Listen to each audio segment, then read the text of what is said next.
ఏం కాదురా మామ, ఏం కాదురా.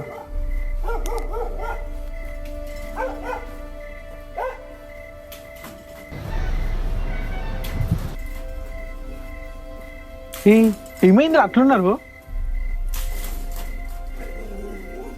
అట్లా చూస్తారేంద్రా? ఏమైందో చెప్పు. చెప్పురా ఏమైంది? నా వల్ల కావట్లే మామ.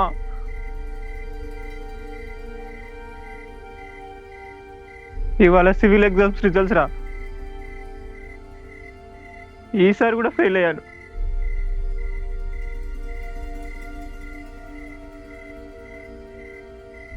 అన్ని బాగానే రాశాను రా, కష్టపడ్డాను, అయినా కూడా ఫెయిల్ అయ్యాను మామ.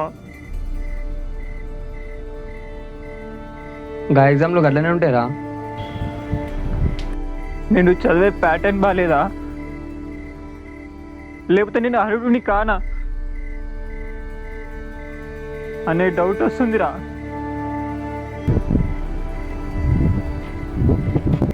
ఊర్లో బాధ్యతలన్నీ అన్నపై పెట్టొచ్చినారా. అకాడమీ ఫీజులని, బుక్ ఫీజులని ఎన్నో పైసలు ఖర్చు పెట్టినారా.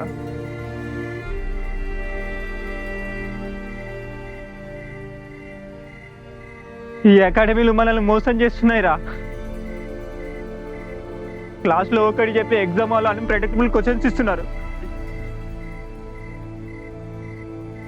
మన జీవితాలతో ఆడుకుంటున్నారా వీళ్ళు. సరేదా, రేపు పొద్దుగాల మాట్లాడుకుందాం. సంవత్సరానికి 10 లక్షల మంది ఎగ్జామ్స్ రాస్తున్నారా. అందులో 10,000 మంది మెయిన్ సెలెక్ట్ అవుతున్నారు. అర్హత లేనోళ్ళు పాస్ అవుతున్నారా. అట్లేముండదురా, నువ్వు ఫెయిల్ అయిన బాధన మాట్లాడుతున్నావు. 3 ఏళ్ళుగా కష్టపడుతూనే ఉన్నా, ఇక నా వల్ల కాదురా. నేను ఊరు వెళ్ళిపోయి మా అన్నతో పొలం పనులు చేసుకుంటా. ఈ ఐఏఎస్లు, ఐపీఎస్లు మన వల్ల అయ్యేవి కాదురా.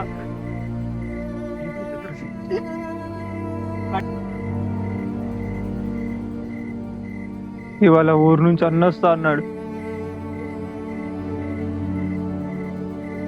వాడికి ఏం చెప్పాలో అర్థం అవ్వట్లేదు. పోయినసారిలా ఈసారి కూడా అబద్ధం చెప్తా. చెప్పి ఇంకెన్నిసార్లు అబద్ధం చెప్తావురా? నిజం చెప్పు. చెప్పలేనురా. చిన్నప్పటి నుంచి నేను చదవాలని అన్న నా కోసం ఎన్నో చేసిండు. ఇప్పుడు నిజం చెప్పి వద్దు.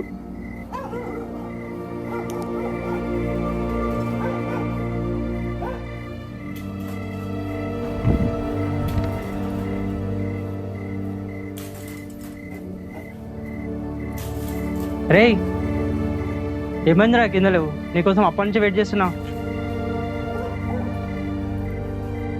ముందు ఆ ఫోన్ స్విచ్ ఆఫ్ నుంచి తీసేసి.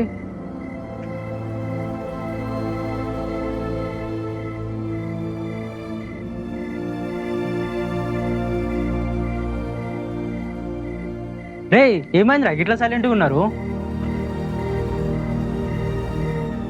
ఏమైందిరా నానిగా? ఈ చెమటలేంటి? ఇవాళ రిజల్ట్ అన్నావు, ఏమైందిరా?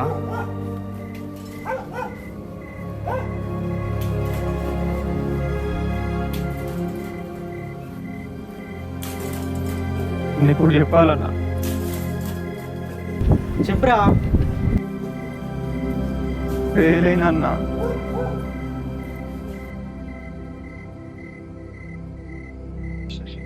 ఫెయిల్ అయినావా? ఇది చెప్పడానికి ఇంతసేపా రా? ఇంకా ఏమైందో అనుకున్నా. ఫెయిల్ అవ్వడానికి ఇంతసేపా?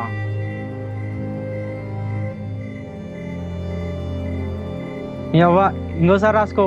నువ్వు అవుతుంది ఇంటరా డిగ్రీయా? సివిల్స్ రా. పెద్ద చదువుకి కొంచెం టైం పడుతుంది రా. నువ్వు ఎప్పుడైతే సివిల్స్ అన్నావో నువ్వు అప్పుడే నాకు కలెక్టర్ అయినావు రా.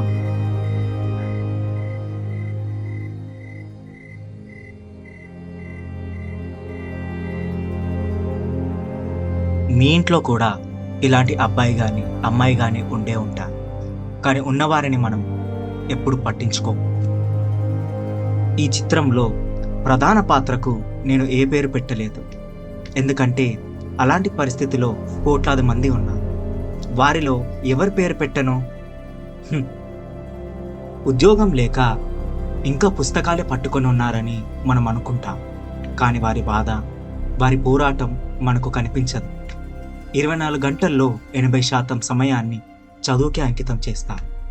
రేయింబవళ్ళు కష్టపడుతూనే ఉంటారు. పరీక్షల సమయం రాగానే ఎన్నో అప్లికేషన్లు నింపి సివిల్స్ పరీక్ష రాస్తారు. అయితే తీవ్రమైన పోటీ కారణంగా చాలామంది ప్రిలిమ్స్లోనే తమ ప్రయాణాన్ని ముగించాల్సి వస్తోంది. ఈ చిన్న చిత్రం ఇతర ప్రభుత్వ ఉద్యోగాల పరీక్షలకు దరఖాస్తు చేసే వారి కోసమే కాదు, మీ కుటుంబంలో కానీ మీ స్నేహితుల్లో కానీ ఇలాంటి లక్ష్యంతో కష్టపడుతున్న వారు ఎవరైనా ఉంటే వారికి కావాల్సింది మీ ప్రశంసలు కాదు, ఒక చిన్న సహాయం, కొంత ప్రోత్సాహం. ఆ చిన్న సహాయాన్ని మీరు అందిస్తారని ఆశిస్తున్నాం. ఎన్ని కష్టాలు ఎదురైనా వెనక్కి తగ్గకుండా దరఖాస్తు చేసి పరీక్ష రాయాలని మనస్ఫూర్తిగా కోరుకుంటున్నాం. ధన్యవాదాలు.